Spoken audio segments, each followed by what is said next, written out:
The snow falls heavy over the mountains of Norway. It is February 1943. The sky is white. The ground is white. Everything is white except for the smoke. Black smoke rising from the valley below, from burning fuel, from a crashed plane. The air is so cold it cuts like glass.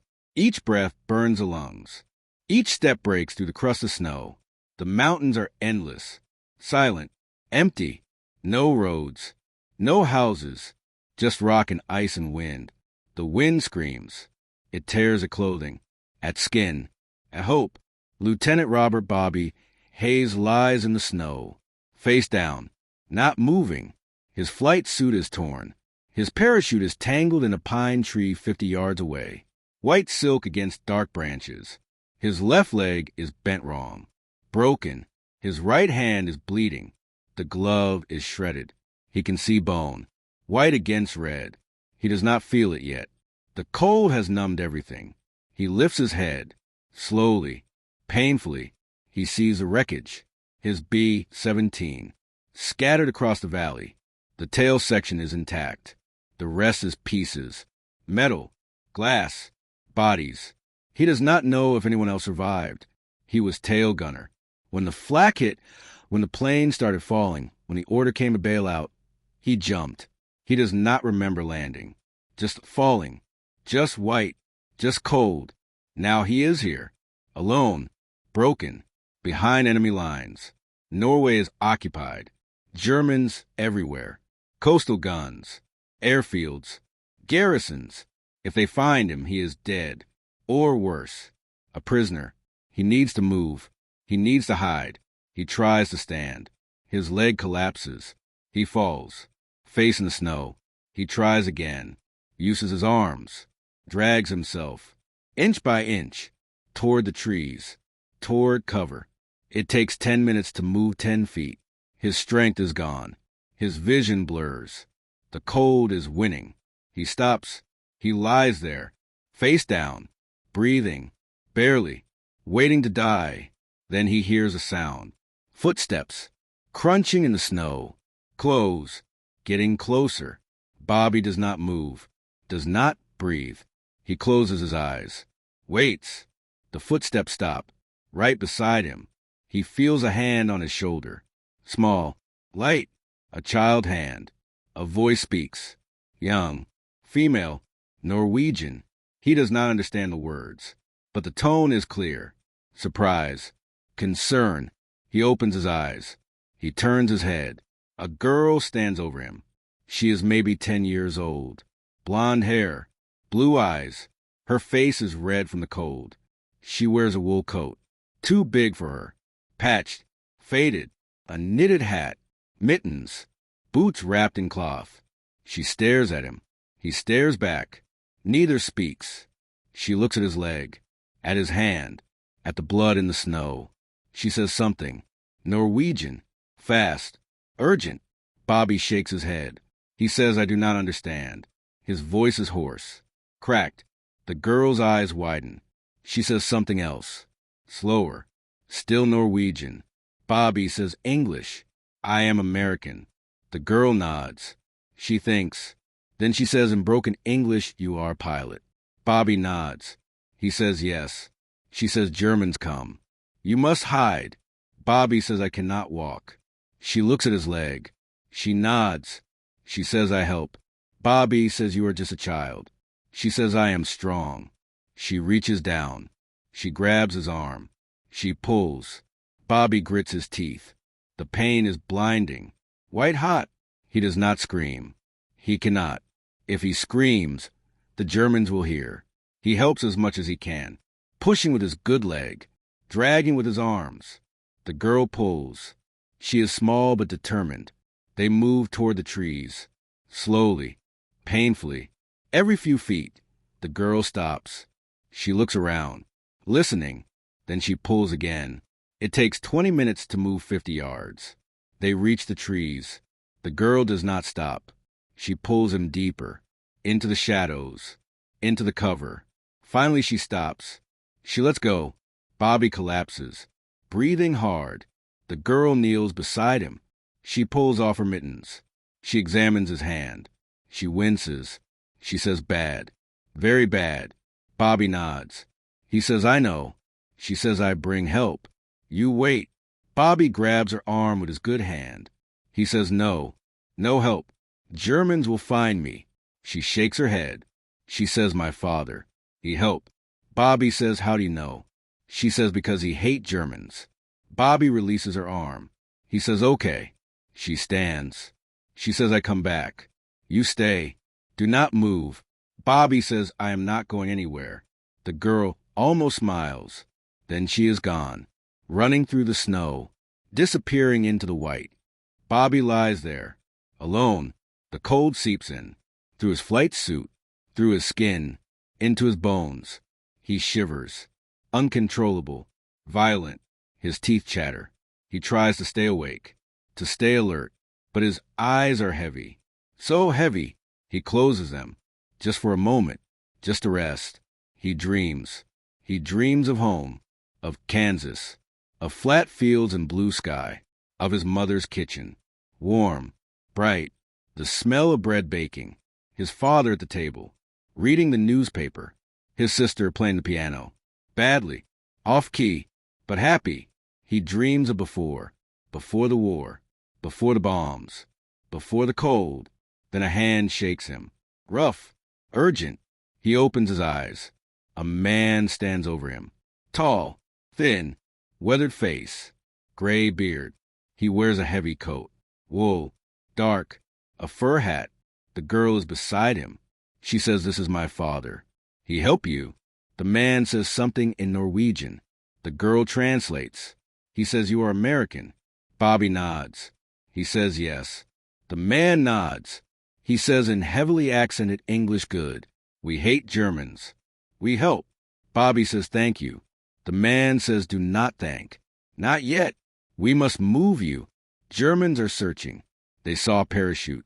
They are coming. Bobby says, I cannot walk. The man says, I know. I carry you. Bobby says, I am too heavy. The man says, I am strong. He bends down.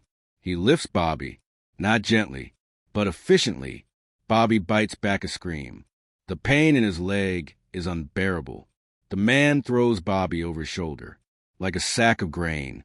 He says to the girl, lead the way. She nods. She runs ahead. The man follows. Bobby hangs there, upside down, bouncing. Each step is agony. He closes his eyes. He focuses on breathing. In, out, in, out. Do not scream. Do not pass out.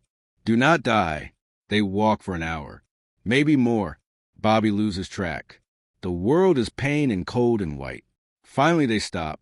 The man sets Bobby down, not carefully. Bobby gasps. He looks around. They are at a cabin. Small, log walls, sod roof. Smoke rises from a stone chimney. The man says this is safe. For now. He opens the door. He carries Bobby inside. The cabin is one room. Dark, warm. A fire burns in the hearth. A woman stands there. Older, gray hair, worried face. She says something in Norwegian. Sharp, angry. The man responds. Calm, steady. The woman looks at Bobby. She shakes her head, but she does not argue. She points to a cot in the corner. The man carries Bobby there. He lays him down. Bobby sinks into the thin mattress. It is the most comfortable thing he has ever felt. The woman brings water, a cloth. She cleans Bobby's face, his hands. She examines his leg. She says something to the man. The man nods. He says to Bobby, your leg is broken. We cannot set it here. You need doctor. Bobby says, no doctor. Too dangerous. The man says, I know. But you need something, or you will not walk again. Bobby says, I will take that chance. The man nods. He says, brave, or stupid, maybe both. Bobby almost smiles. The woman wraps his leg, tight, using wooden splints. Strips a cloth. It is crude, but it helps. She wraps his hand. She gives him water, soup, thin, fish, potatoes. It tastes like the best meal Bobby has ever eaten. The girl sits beside him. She says, what is your name? Bobby, says Robert. But everyone calls me Bobby. She says Bobby. Strange name. Bobby says, what is yours? She says Ingrid. Bobby says, that is a beautiful name. Ingrid smiles. She says, you are nice. For a pilot. Bobby says, you are brave. For a child. Ingrid says, I am not child. I am 10. Bobby says, you are right. I apologize. Ingrid nods. Satisfied. Bobby stays in the cabin for 3 days. Healing. Resting. The man's name is Olaf. The woman is his wife. Astrid. They are farmers. Or they were. Before the war. Before the Germans came. Before the occupation. Now they survive. They hide. They resist in small ways. Stolen supplies. Cut telephone lines. Misdirected patrols. Nothing big. Nothing that gets you killed. But enough. Enough to feel human. Enough to fight back. Olaf asks Bobby about the mission. About the plane. About the crew. Bobby tells him. They were bombing a German airfield. Near Trondheim. The flak was heavy. They took hits. Lost 2 engines. The pilot gave the order to bail out. Bobby jumped. He does not know what happened to the others.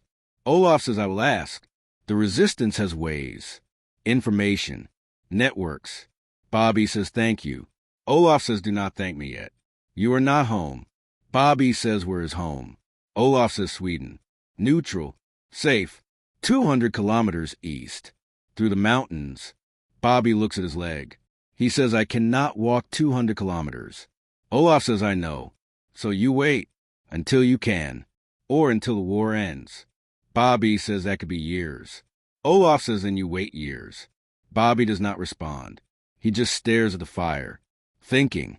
The 3rd night, Bobby wakes to voices. Loud. Outside. German voices. He sits up. Pain shoots through his leg. He bites down. Olaf is at the door. Listening. Astrid is pulling on her coat. Ingrid is awake. Eyes wide. Terrified. Olaf turns. He says quickly, you must hide. Bobby says where. Olaf points to the floor. There is a trapdoor, hidden under a rug. Olaf pulls it open. Below is a small space. Dirt floor. Dark. Cramped. Olaf says get in. Bobby crawls. Drags himself. Drops into the hole. The pain is blinding. He lands hard. Olaf closes the trapdoor. The rug goes over it. Bobby is in darkness. He hears footsteps above. Heavy boots. The door opens. German voices. Harsh. Demanding. Olaf responds. Calm. Steady. The Germans search. Bobby hears them. Opening cupboards. Moving furniture. Boots right above his head. He holds his breath. Does not move. Does not breathe. The search lasts forever. Then the door closes. The voices fade. Silence. Minutes pass. The trapdoor opens. Olaf's face appears. He says they are gone. Bobby climbs out. Shaking. Olaf says you were lucky. Bobby says that was too close. Olaf says yes. You cannot stay. Bobby says, I thought you said I had to wait. Olaf says I did. But now the Germans are searching. Looking for survivors. They will come back. Next time they will find you. Bobby says, then what? Olaf says, then you leave. Tonight. Bobby says, I cannot walk. Olaf says, Ingrid will guide you. Bobby stares. He says she is a child. Olaf says she knows the mountains. She knows the trails. She can get you to Sweden. Bobby says it is too dangerous. Olaf says more dangerous to stay. Bobby says, what if something happens to her? Olaf says, then it is God's will. Bobby says, I cannot ask her to do this. Olaf says, you're not asking. I am telling. This is the way. Bobby looks at Ingrid. She stands there. Small. Fragile. But her eyes are hard. Determined. She says, I can do it. Bobby says, are you sure? She says, yes. I am sure. Bobby looks at Olaf. Then at Astrid. Then back at Ingrid. He says, okay. Okay. We leave tonight. They leave at midnight. The snow has stopped. The sky is clear. The moon is full. Everything glows blue and silver. Ingrid leads. Bobby follows. Leaning on a stick. A makeshift crutch. Every step is agony. But he does not stop. He cannot. Ingrid moves quickly, confidently. She knows where she is going. She stops often, looks around, listens, then moves again. They walk for hours, through forests, over ridges, down into valleys. The mountains are endless, silent, beautiful and deadly. Bobby's strength fades. His leg throbs. His hand is numb. He stumbles, falls. Ingrid helps him up. She says rest. Bobby says no. We keep going. Ingrid says you need rest. Bobby says if I stop, I will not start again. Ingrid nods. She says then we go slow. Bobby says okay. Slow. They move again. At dawn they stop. Ingrid finds a cave. Small, shallow, but out of the wind. Bobby collapses. He cannot move. Ingrid gives him water, bread, dried fish. Bobby eats. He does not taste it. He just swallows. Ingrid says sleep. I watch. Bobby says wake me in 2 hours. Ingrid says I will. Bobby closes his eyes. He is asleep in seconds. He wakes to Ingrid shaking him, her hand over his mouth, her eyes wide. Terrified, she points. Bobby looks. Through the cave entrance. Down the slope, German soldiers. A patrol, 6 of them, moving slowly, searching. They are 50 yards away, maybe less. Bobby's heart pounds. He looks at Ingrid. She is frozen. He puts his hand on hers. He whispers, stay still. Do not move. Do not breathe. She nods. They wait. The patrol gets closer. 40 yards. 30. 20. Bobby can see their faces. Young. Cold. Tired. One of them stops. He looks up at the cave. Bobby's blood runs cold. The soldier says something. To the others. They stop. They look up. Bobby closes his eyes. This is it. This is the end. Then a sound. A crack. A branch breaking. Down the slope. Away from the cave. The soldiers turn. They move toward it. Away from Bobby. Away from Ingrid. They disappear into the trees. Bobby breathes. Ingrid breathes.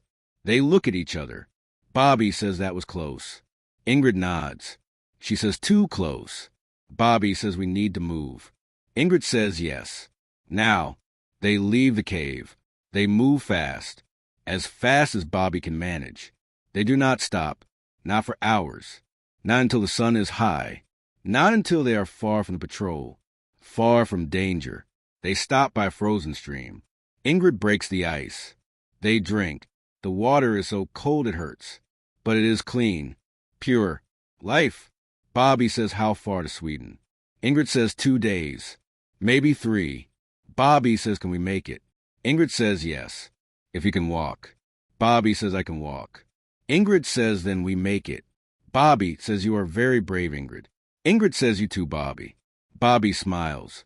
It is the first time he has smiled in days. They walk for 2 more days. The journey is hell.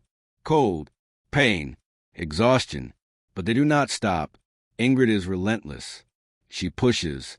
She encourages. She never complains. Bobby follows. He does not know how. His body is broken. His spirit is shattered. But he follows because Ingrid believes. And if she believes, maybe he can too. On the 3rd day, they reach the border. There is no fence, no sign, just a line in the snow. Ingrid stops. She says, Sweden. Bobby looks. He sees trees, mountains, snow, the same as Norway, but different, safe, free, neutral. He says, we made it. Ingrid says, yes, we made it. Bobby says, I could not have done this without you. Ingrid says, yes, you could. Bobby says, no, I could not. Thank you. Ingrid says, you are welcome. Bobby says, what will you do now? Ingrid says, go home, help my father, wait for the war to end. Bobby says you should come with me to Sweden. You will be safe. Ingrid shakes her head. She says my family is in Norway. I must go back. Bobby says, but it is dangerous. Ingrid says, I know, but it is my home. Bobby nods. He understands. He reaches into his flight suit. He pulls out his dog tags. He takes one off. He gives it to Ingrid. He says, keep this. So you remember me. Ingrid takes it. She looks at it. She says, I will never forget you, Bobby. Bobby says, and I will never forget you. They hug. A long hug. Two people who survived, who fought, who made it. Then Ingrid lets go. She says, go, before the Germans find you. Bobby says, be safe, Ingrid. Ingrid says, you too. She turns. She walks back into the trees, back into Norway, back into the war.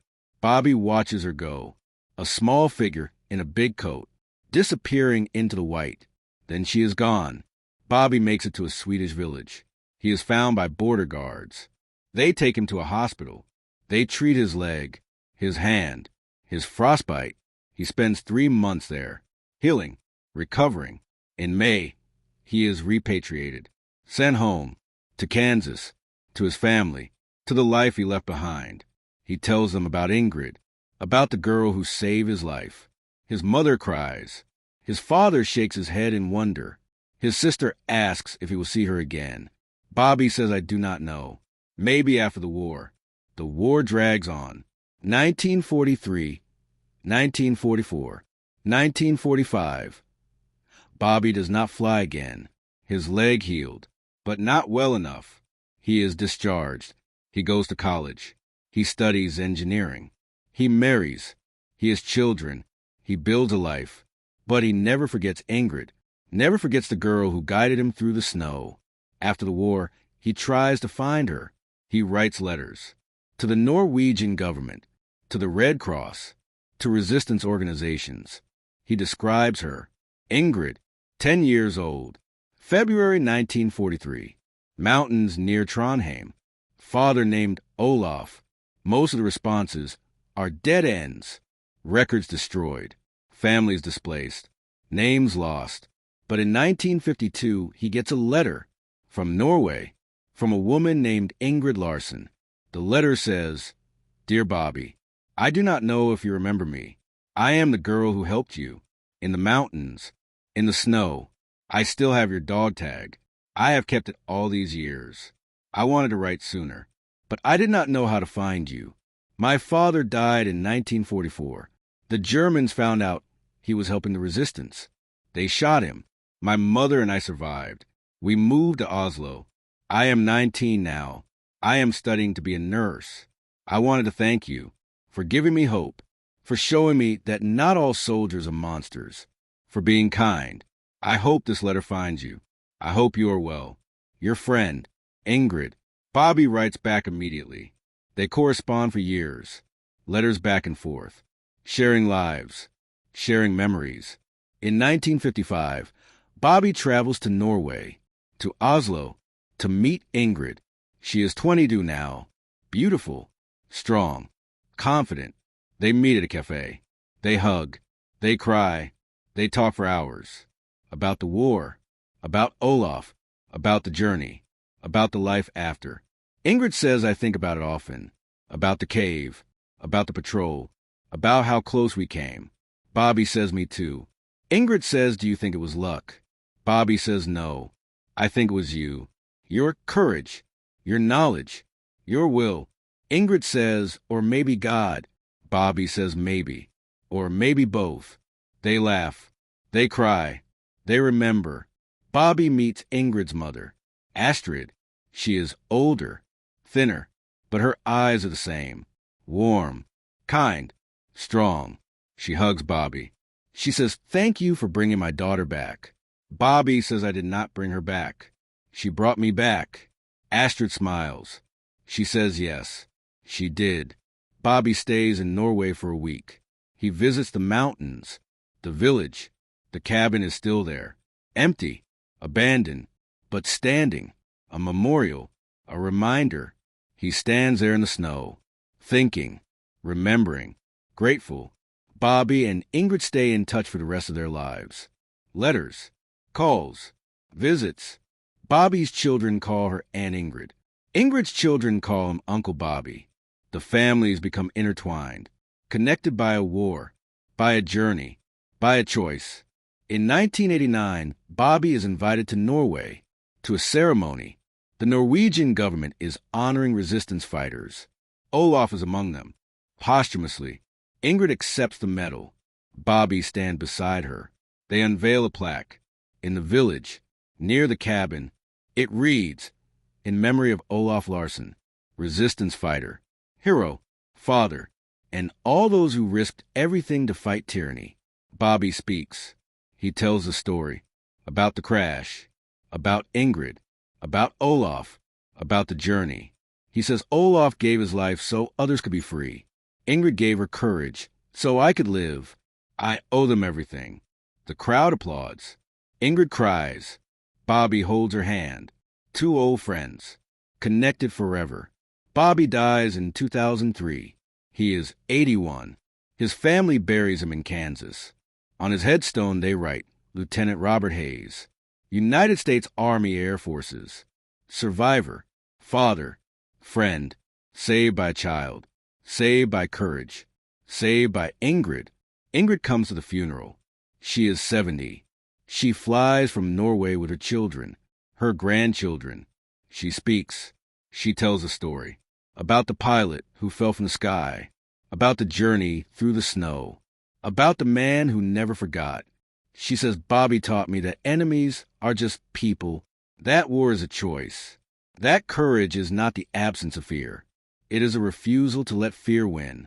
She places flowers on his grave.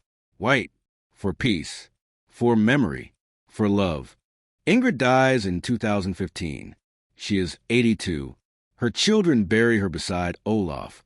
In Norway, in the mountains, on her headstone they write, Ingrid Larsen, nurse, mother, hero, guided a pilot through the snow, guided her family through life. At peace, the story is told. In Norway, in America, in schools, in books, in museums, about the pilot who fell behind enemy lines, about the child who guided him through the snow, about the journey that became a friendship, about the war that tried to destroy humanity, and the humans who refused to let it.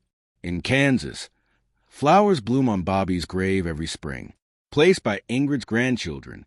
In Norway, flowers bloom on Ingrid's grave, placed by Bobby's grandchildren. A reminder, a memorial, a promise. That courage is no age. That kindness has no borders. That humanity, even in the coldest snow, even in the darkest war, endures.